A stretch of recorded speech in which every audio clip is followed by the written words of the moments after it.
This looks like a very intelligent, technical crowd. I wonder why. So, I want you to know, first of all, I've never done an Apple event, and one of the reasons this is really fun for me is that I admit I am a closet Apple fiend. Um, Not that you probably care, but I write my books on iMacs, and I use iPhones and iPads, and my characters in my novels are very Mac shop. Um, that's not why I'm here, but I had to confess that because it's the truth. And technology is really quite fascinating because, my series, the Scarpetta series, is now, this January, will be 24 years old. And can you imagine how I've had to change technology in my books? And it's been very important for me to keep up with it. For example, if you start with postmortem, you have these laborious transactions where you're dialing in with the modem, and there's no such thing really as cell phones. There's no such thing as people using the internet. And so one of my big challenges as to keep this series fresh and all of my work fresh is to make sure that I continue to have my characters occupy the same world that the rest of us do. And that's also what's fun about it. So let me tell you just a little bit about Dust, and here's the thing I want you to keep in mind. In a few minutes, I'm going to be quiet, and I'm going to hope some of you will start asking questions, because what I really want to do is get in a dialogue, and you ask me anything you want. I'm pretty fearless, not too easily insulted, so you just fire away. But getting back to keeping my characters in the same world the rest of us occupy, I had a very unusual thing happen when I was just beginning Dust. About this same time of year, I happened to be in Washington in a senator's office, and we were talking about the problem of violence in America. This is somebody I've had many conversations with over the decades about this subject and our mutual interest in that problem, and also what's going on with law enforcement. The minute I walked out of his office into his sitting area, all over the flat screen TVs on the wall were the Sandy Hook shootings in Newtown, Connecticut, which you may or may not be familiar with 26, 27 people killed, most of them children, by this young man who walked in with an assault rifle.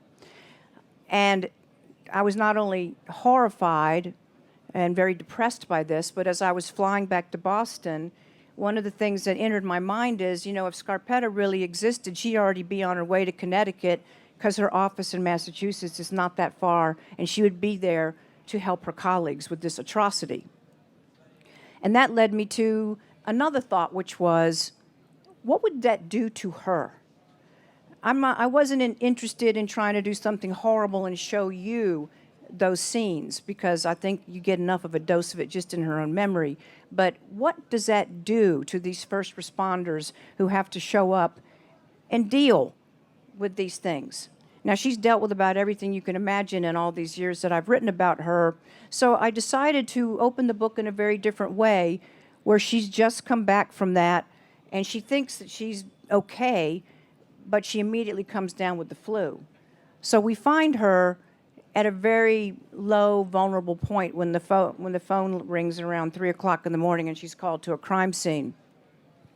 And this begins to set the stage for what goes on in the book, because I'm dealing with a type of killer that her FBI profiler husband calls a spectacle killer, which is somebody who not only is driven by compulsions, but also is driven by a craving for attention.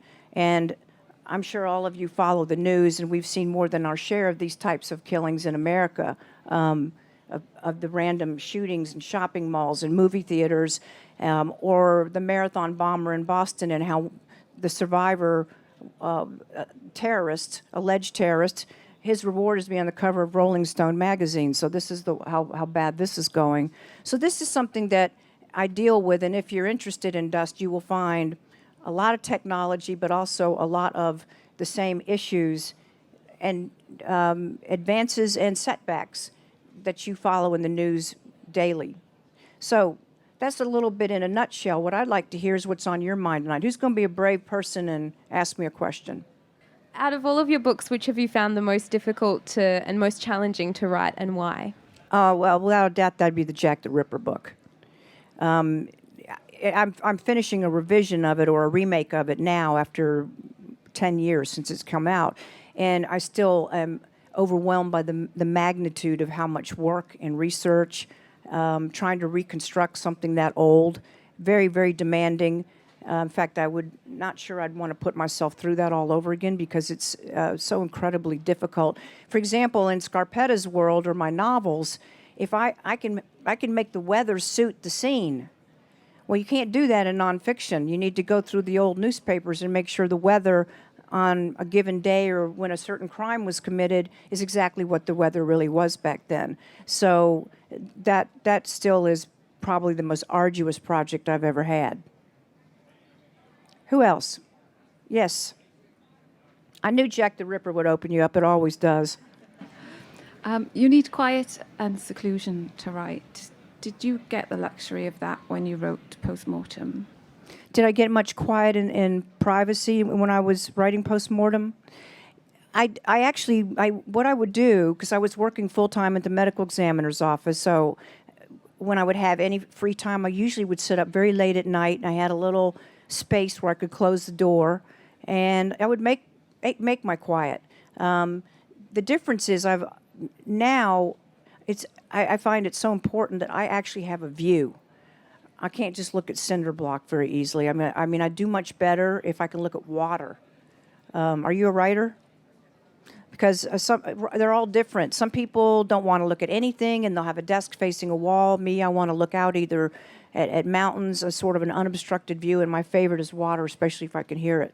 It just sort of gets me into a rhythm and helps me go through that looking glass I need to go through. Who else? Yes. Do you have an end game in mind for Scarpetta? Do you know where she's going to end up eventually? Do I know where Scarpetta's going to end up eventually? No. When I get in, when I transfuse myself or channel into this character, that's part of the fun and the insecurity of it is I have to let her do what she would do. And that may sound a little crazy, but it really does work that way. And so I don't always know what she's going to do. For example, in Dust, when she responds to this crime scene in the early hour mornings, this woman out in the middle of an athletic field who almost looks asleep, wrapped up in a weird cloth, and she shines an ultraviolet light, and all this powdery stuff starts fluorescing. It looks like these neon lights, and it doesn't matter so much what the forensic analysis of it is. What matters is what she's going to do with it in her head. And so that's where it becomes an interesting journey, and I start following the way that she will work this case using not only her great scientific analytical abilities, but she's also got a very keen intuition and deductive abilities. And so I'm never so sure what she's going to think until she starts thinking it, and that also makes it fun. Yes. How much of your own personality is in Dr. Scarpetta or in Lucy, being your two main characters? I have a little bit of me in all of the characters. You might say we all share the same DNA, but we're also very different people. I mean, I'm an English major. I went into journalism and I wanted to be a writer. Scarpetta is a forensic pathologist, a forensic radiologist, and she also has her law degree. And so she can do this stuff for real, but I can write about it.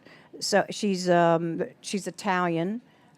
She's married to an FBI agent. Her life is very different from mine, but what we do have in common is we have the same sensibilities. Her ethics and what she thinks is right and wrong, and how she's going to go after a bad person that's done something, and the rules for her, the way she lives her life, are pretty much the same as mine.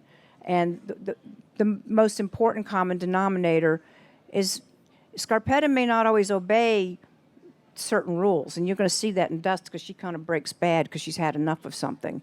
But what she doesn't ever do is abuse power, because all of these horrific crimes that I write about in my books, or even if you're talking about the crimes that Jack the Ripper committed, they all have the same thing in common. Someone took power over somebody who was vulnerable. And that starts from the most minor thing of the way you treat somebody that you have some dominance over. It could be someone waiting on your table. It could be someone who works in your office. That's how it all begins. It's abusing power that you have in any given situation. And I always make that my rule that I try very hard in my own life to, I mean, I'm certainly got all my peccadillos and idiosyncrasies and stupid things that I do, but I try very hard not to do that. Lucy, Lucy, I do a lot of the same things that Lucy does. I like the kind of cars that she drives. We both fly helicopters. I'm very interested in technology, but she's an absolute wizard at all this stuff. She's much better at it than I am, and she would tell you that if you asked. So.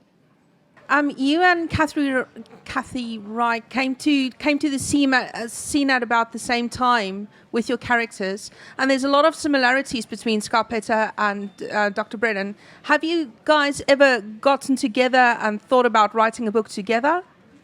Well, actually, I'm flattered that you think we came along about the same time. I might be a little bit older than she is. I don't know, but actually Scarpetta came out in 1990, so I think she sort of predates those books. But you know, we've never met. So, but I don't think I could ever co-write a book with somebody. I think the characters would all get confused, and one would say, "But I thought you were doing that," and the other would say, "But I thought you were doing that," and they might even disagree on how to handle the evidence. But all joking aside, I don't think I could. I don't think I'd be very good. It's interesting that a lot of authors are doing things like that, though. You know, take James Patterson. He has a lot of different writers that he works with, and I think it's great if you can do that. But I don't think I could. I like to be solitary and creating that world, and it means I'm only going to probably do like one book a year as a result. But it's best if I just do it myself, I think. It's a pleasure to meet you, Ms. Cornwell. I've been reading your book since I was in school, and I just wanted to know, you spoke about how the evolution of technology is reflected in your work now in the last 24 years. How do you think the criminal mind has evolved in these 24 years, and how is that reflected in Dr. Scarpetta's, how she deals with crime today from what she did 24 years ago? Well, it's a little bit what I was saying earlier. When I was writing in the 1990s, the monster was the serial killer. Not that that isn't still a monster, and not that I don't still write about those types of people. And in fact, Dust sort of deals with somebody who is a serial killer, but at the same time, there's this element of this new monster that we're seeing more and more of, which is somebody who also is doing it for attention. And the types of crimes that Scarpetta is seeing, like the one she just came back from when the book opens. When I was first starting my series, there was you never heard of such a thing as that. I mean, and then you had Columbine, and that was a real shocker, if you're familiar with that, with the school shootings at Columbine. And I remember a forensic pathologist said to me when that happened, and that was at some point in the 1990s, she said, once this door starts opening, it will just open wider and wider and wider, because other disturbed people get the idea that if nothing else, if they do something like this, they're going to get a huge amount of attention, even if the ultimate price is that they lose their own life in the process. So this is very troubling, because Benton Wesley, for example, the profiler in Dust, he's having a conversation with Scarpetta about this very thing, and that as an FBI profiler, it's useless. You can't predict who's going to do this next when it's not the same person, and when it's a one-time thing where somebody who's been living in his basement goes out and starts shooting up a school and then dies in the process. The usual tools of dealing with this just fail. And in fact, even forensic pathology isn't necessarily all that useful. You're going to do these autopsies because you're mandated by law, but the suspect's dead. Mainly you're going to be dealing with any litigation that comes up afterwards, and there's not going to be a trial. So I think that the types of killers that we're worried about have changed. It's more of an element of terrorism, not necessarily with different religions or ethnic groups, but also just with our own people who are terrorizing us, making us think, if I go out shopping or go to a movie, am I safe? So these are some of the issues that my characters are dealing with in Dust. Hi, Ms. Cornwell. My question to you is about pathology. if that's all right. My friend, she's American, and we spoke about this over the last few years, that you do not need a degree to become a pathologist in America. And I'd like to ask you, what are your thoughts on that? That you don't need what? A degree to become a pathologist. Oh, I know what you're thinking. You actually do. To be a forensic pathologist requires a tremendous amount of education and certification. You might be thinking about the weird thing we have in the United States, which are coroners. And unlike coroners here, a coroner isn't, in many, particularly more rural areas, is simply someone elected. It's a political office. And I'll tell you a true story. I was at a death investigation school a year or two ago, and these were all people who were coming to try to get better equipped at dealing with investigating death.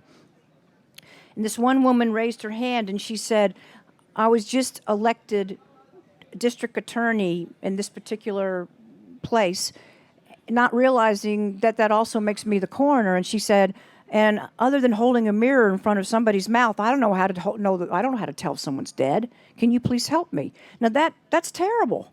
And so I think that's a bad problem, that people who are investigating death need to have appropriate training. And it also can be a conflict of interest in some areas where if a local funeral home director is elected coroner, well, you can see how there could be a conflict of interest there. It's amazing how all those bodies end up at the same place. So that there's not a uniform system. You know, you read about Scarpetta, and I wish that were true everywhere, but it's not. She's a great exception to a rule.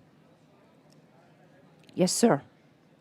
It's a pleasure to meet you. I just wanted to ask you a question. You've got a number of inspirational characters in your book who the protagonist on the good side, and it's obviously beautiful to explore their relationship in the story. But for you, on the other side, on the darker side of things, the actual criminals, the murderers, which actual book or sequence of books was hardest for you to actually create, but also in your own mind to visit? You mean which sequence of my own? That would be when I, for a while, switched over to the third-person point of view, starting with Blowfly. Blowfly, Predator, Book of the Dead in particular. I was really uncomfortable. And I think my fans were too. I got a lot of criticism for those books. People did not like it when they weren't inside Scarpetta's head anymore, and I think they didn't like being inside the killer's head. And I didn't like it either. I mean, one day I was sitting at my desk working on Book of the Dead, which is a very dark, violent book. And let's just put it this way, it has some cannibalism type stuff in it. And I was sitting at my desk eating a roast beef sandwich, and I took one look at it, and I said, oh, dear God. And you know, I will not eat rare roast beef anymore after that. And so I scared myself with that stuff. So those were really difficult. And so then what my progression was with Scarpetta and the Scarpetta Factor, the next two, I didn't go inside the killer's mind. And then I just said, you know what, I've had enough of this. I'm going back to just being in Scarpetta's mind. So that's where Port Mortuary, Red Mist, the Bone Bed, and now Duster. That's where we are, and that's where we're going to stay. Those may have been uncomfortable to read, but for me, the Shandon series were some of my favourites. They were brutal, so thank you. Oh, thank you. Well, I love I love that awful Shandon. And again, though, those are still classic Scarpetta. They're told from her point of view, but for sure, for those who haven't read, Jean-Baptiste Chandon is the antagonist, the villain in Black Notice, and you also will meet him again many years later. But he's a character, and the research I did in France was quite interesting for that book. Including getting a water sample from the Seine and having it analyzed back in the States to see what kind of diatoms and other microscopic stuff might be in it that would help Scarpetta identify where a body actually went into the water over there. So that was a fun book. Mrs. Cornwell, it's a pleasure to meet you. The first book of yours I've read was The Book of the Dead, and I totally loved it.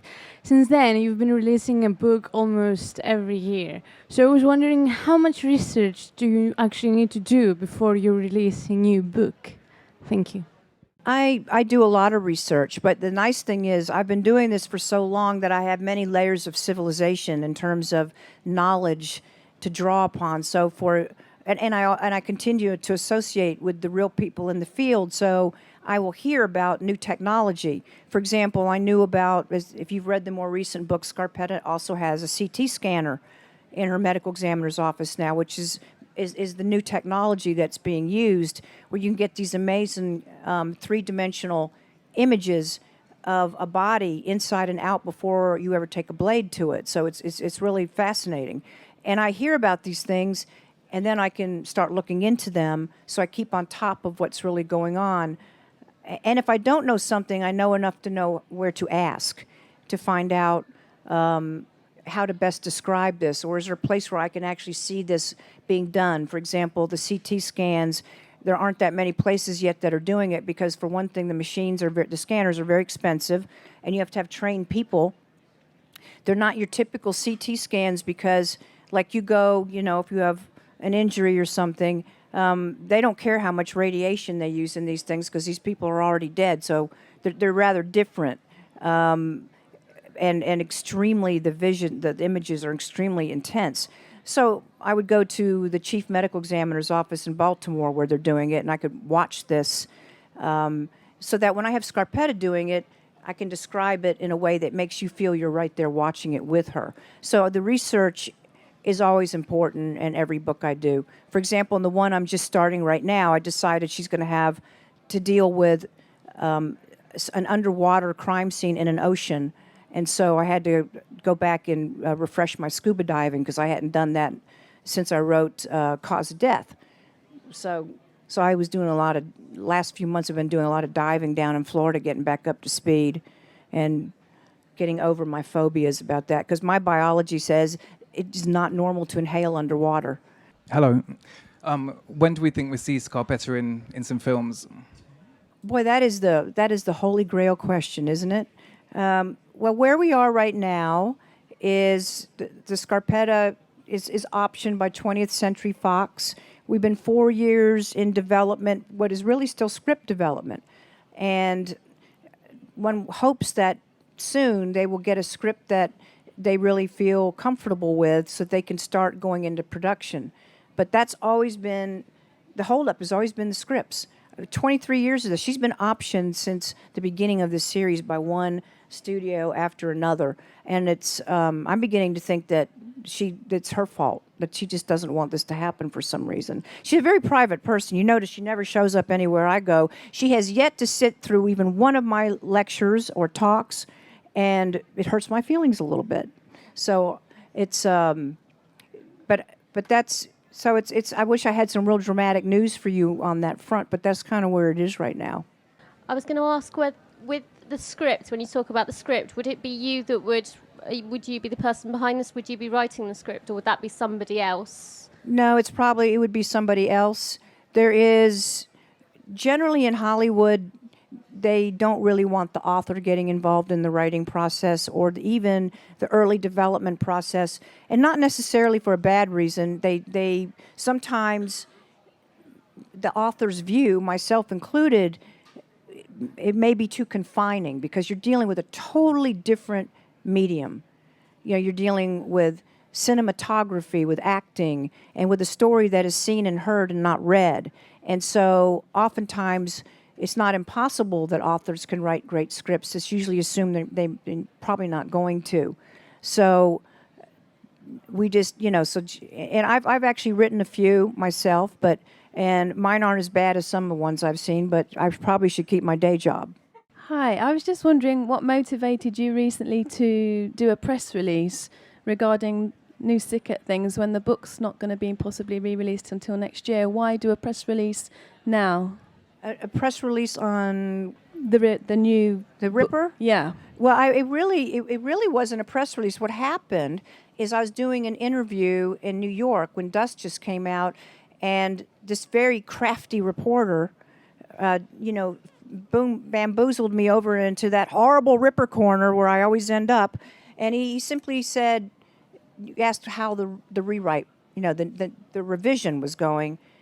And I said, well, I'm almost finished, but it won't be out for at least a year. He says, well, can you give me just a clue of something in it that's going to be different? Like a dummy, I did. So that went everywhere. So that's how that happened. And so this is a, but that's a subject that I don't ever get away from, and I don't really mind it because it's a fascinating subject. You're talking about the most infamous crimes really in history, and no matter what I have to say about them or what I believe or what I can show you, no one's ever going to be finished exploring these cases because they're so interesting and mysterious, and at this point so legendary. Your Scarpetta cookbooks, are they from your family or just recipes that you've picked up from traveling? Well, my Scarpetta cookbooks, that's an interesting little story. I cook very much the way I write. It's a very organic process. I don't measure. You know, I'll fill a green pepper with water, and how do you explain that in a cookbook, that you put one green pepper full of water in this? So, I mean, I do things in a weird sort of way. But my fans, very early on, they love the cooking. In fact, if I don't put cooking in a Scarpetta book, I get more complaints about that than you can imagine. People complain about that more than if Scarpetta doesn't have sex in the whole book. And so they'll say, so I told her, I said, listen, I don't care where you are or how busy, you are having food in this book. You have to. It's mandated by the fans. So early on, some of the fans that I would see at book signings, you remember those, where there were actually bookstores everywhere? I said, can't you put together some of these recipes for these foods that she serves? So I did a little book called Scarpetta's Winter Table, which is a real one-off and very hard to find. It's sort of a cooking story. It's a Christmas story that's full of her cooking and not a single dead body in it. Imagine that. But the problem is I didn't put any measurements in it. I kept saying, you know, to taste. You know, spice to taste, garlic to taste. So the fans got even more upset after that because they said, we've tried to do this and I can't do this without measurements. So finally, my agent arranged to have a real bona fide chef come spend a couple days with me, and we did everything backwards. We cooked the dishes, and then she deconstructed them and figured out the measurements of what had to go in it. She was taking notes, and that became Food to Die For, which the official sort of Scarpetta cookbook. But most of that, it's things that either I have made or Scarpetta has made.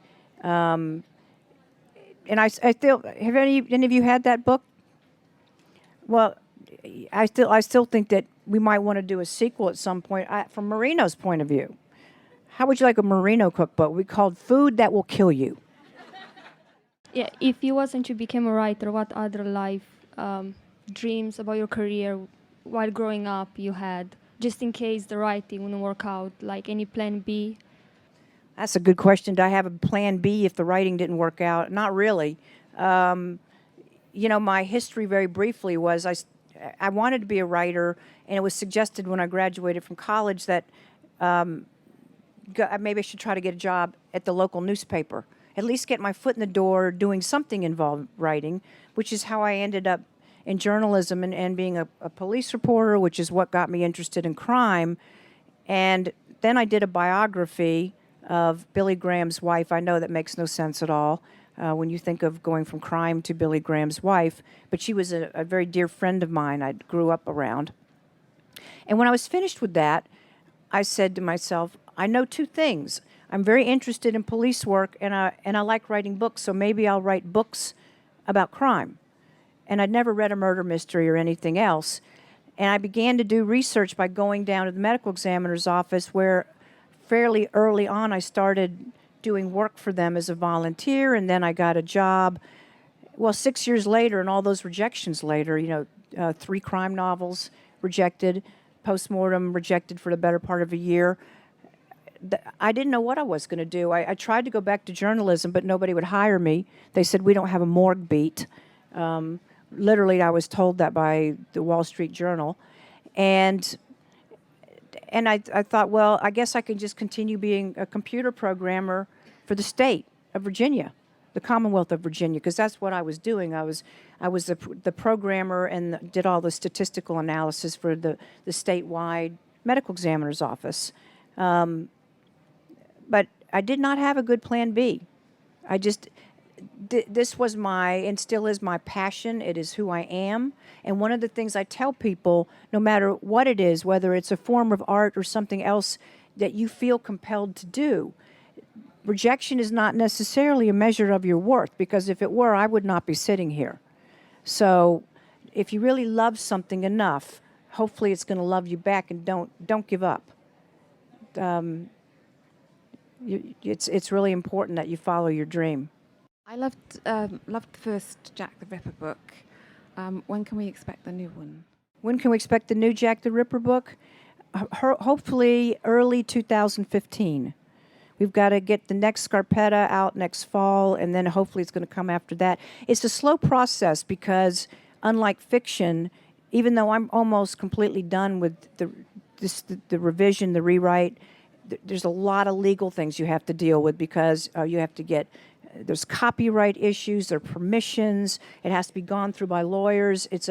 And then one thing I think you'll find very interesting, this is going to take a little time too, is the e-version. Since we're here with all the techies tonight, we're going to have a lot of embedded links, so that if I talk about a watermark match, or I talk about a certain photograph of a body in the, quote, dead house, or whatever it is, there's going to be lots of embedded links if you want to click on it and look at it right there. So you can kind of investigate the case as you're reading this. You can look at these things yourself, if it's an unusual letter or a work of art. And so this is a time-consuming process. And obviously, since this is sort of a new type of technology, it's got to be a lot of troubleshooting. We don't, you want to make sure that you don't have something like that ready for people to download, and then there's a lot of problems with it. So that's really why this is going to take so long. You take some lovely photographs. Any plans to join Instagram? Thank you very much. I have not thought of joining Instagram. I have, maybe I should. It's a lot. I spend a lot of time keeping up with Twitter and Facebook, Google Plus, and my website, but mainly Twitter and Facebook are, because I do it myself. If I don't, I may not post it myself, but I write it myself. Sometimes I have to have someone else post it if I'm not able to. But how many of you are into the social media? Of course, I would expect nothing less. And I know this will disappoint you, but Scarpetta still is not tweeting. Lucy, sorry? Well, see, she's gone rogue on me then. If she tweeted you, she's gone rogue on me. So, well, you must have quite a special status then. Did she ask you how you were feeling? Well, good, because that's never good if she asks you how you're feeling. And if she says, if you feel really bad, give me a call, it's much worse. Well, I'm glad Scarpetta tweeted you, and I will have a word with her about this later, because I've warned her that it's dangerous to go around tweeting people.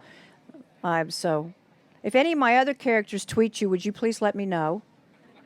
I have a right to know these things. I think we have time for maybe one more question. Have you ever thought about the possible risk of a disturbed individual getting inspiration from one of your books? In a bad way, obviously. There's always someone disturbed that could get inspiration. And actually, I've visited penitentiaries where the female inmates, I was shocked at how many of them are my readers. I have a huge prison fan base. But what I would say to that is, if they got inspired, they obviously did a lousy job. You've been a great audience. If you have something you need me to sign, I will hang around for a while. So thank you very much.